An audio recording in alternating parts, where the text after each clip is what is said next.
Right, so I had a question from Jessie saying, what if I have a restrictive eating disorder but I'm technically a few pounds overweight?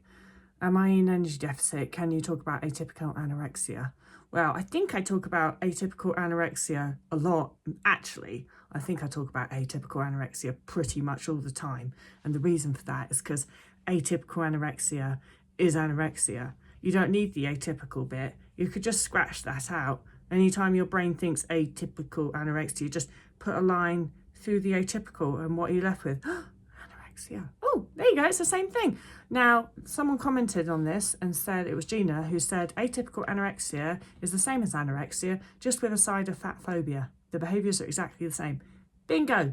Gina Marie is bang on the mark with that one. So, right, Jessie, you notice what you wrote there is you said, what if I have a restrictive eating disorder, but I'm technically a few pounds overweight? That's a funny word, isn't it? Technically. Technically a few pounds overweight. What does that mean? How can you be technically a few pounds overweight? Oh, that would mean if you are looking at something like a chart that says that's your height and that's your weight, and you draw a line up and then you see whether it says underweight, normal weight, overweight.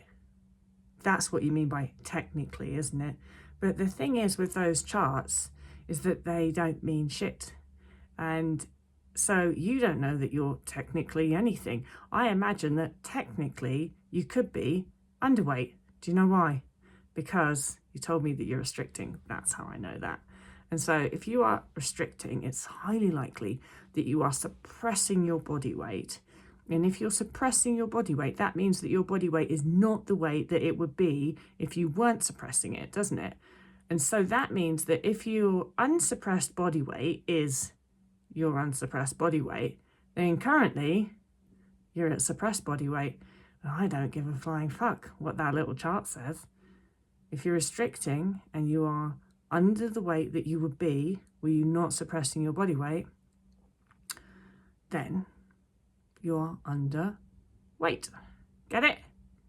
Same way that if a person who is, if you follow that little chart, if a person who is on the underweight part, well, they are under the weight that their body would be were they not suppressing their body weight, right? It's the same thing. It's the only difference is the little colours on that chart. It doesn't mean anything, that chart, though. So if you can get that into your head, you're like, oh, it's exactly the same thing.